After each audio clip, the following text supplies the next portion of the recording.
Shuvagata home আমার বন্ধু। পিঠে বই ভর্তি ক্যাম্বিসের ব্যাগ। রোজ প্যাডেল মারতে মারতে স্কুলে আসতো।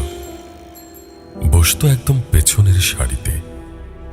চিবুকে কাটা দাগ, ফর্সা চুপচাপ ছেলেটা। কখনো পড়া পারত, কখনো পারত না। কখনো কান ধরে দাঁড়িয়ে থাকত বেঞ্চের ওপর।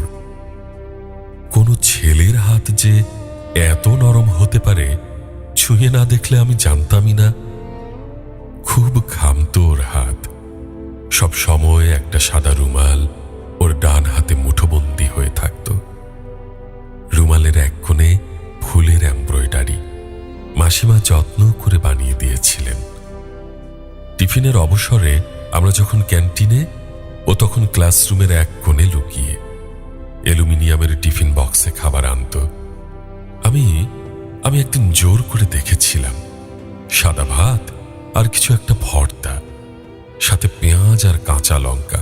ও লজ্জায় শামুকের মতো গুটিয়ে গিয়েছিল। স্কুলের পাঠ চুকিয়ে আমরা একই কলেজে ভর্তি হলাম।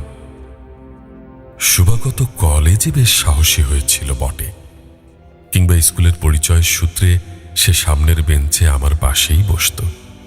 তারপর আমি জড়িয়ে গেলাম ছাত্র আন্দোলনে। মিছিল, মিটিং, প্ল্যাকার্ড, স্টাডি সার্কেল, সাথে সদ্য ভেজা গোলাপের কুঁড়িটির মতো একটা না ফোঁটা প্রেমের গল্প।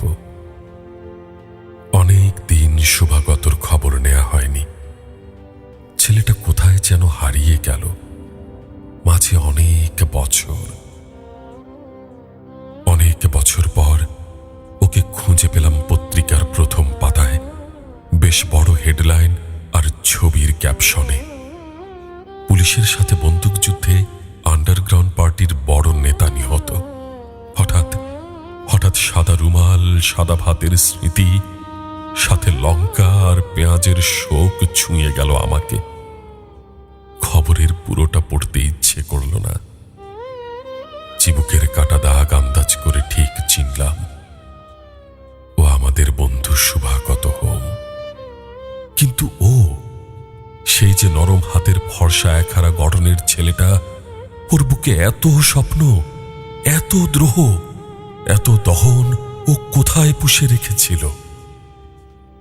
সময়, স্বপ্ন আর শ্রমের সাথে আপোষ করে আমরা কেউ ডাক্তার, কেউ আমলা, কেউ খাঁটি বুর্জুয়া, আবার কেউ বা পাতি বুর্জুয়া হয়েছি।